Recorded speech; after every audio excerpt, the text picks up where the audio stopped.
Good afternoon, 6th class. आज मैं आपके बसंत पुस्तक में से तीसरा लेसन है, आपके जो पाठ्य पुस्तक है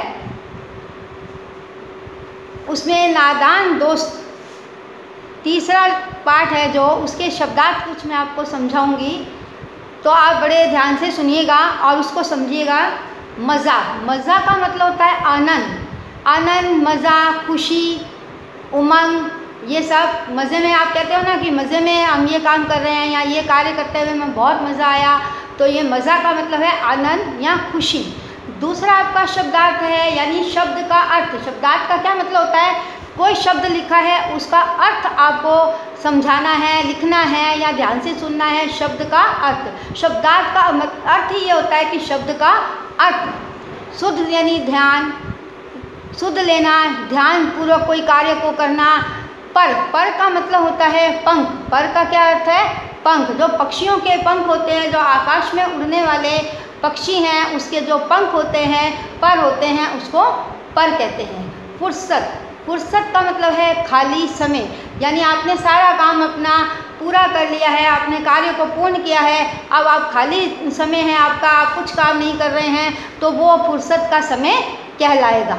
फुर्सत एक उर्दू शब्द है, लेकिन इसमें जो आपके पाठ में आया है तो उसको मैं स्पष्ट कर रही हूँ। तसल्ली, तसल्ली का मतलब है संतोष, कि संतोष, आराम। जो बात है तसल्ली से की जाए या जो कार्य है तसल्ली से करना संतोष देता है, वो आराम देता है।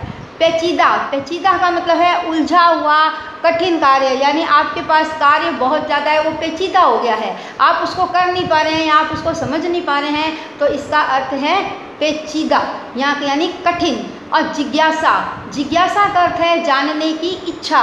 किसी कार्य को या किसी पाठ को या किसी शब्द को या किसी और व्यक्ति को जानने की इच्छा जिज्ञासा कहलाती है। हमारे अंदर एक जानने की इच्छा होती है, जिज्ञासा होती है, एक उत्सुकता होती है, उत्सुकता, जिज्ञासा, जानने की इच्छा।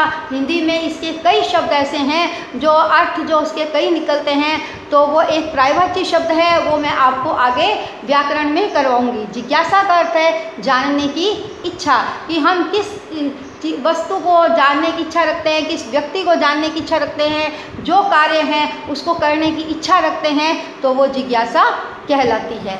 ये आपके पाठ 3 का नादान दोस्त के कुछ शब्दार्थ मैंने आज करवाए, बाकी आगे के जो शब्दार्थ हैं वो कल करवाऊंगी। उसको आप बड़े ध्यान से समझना और उसको करना। आप उसको पढ़ना, नहीं समझ में आएगा तो फिर कल आपको और समझाऊंगी।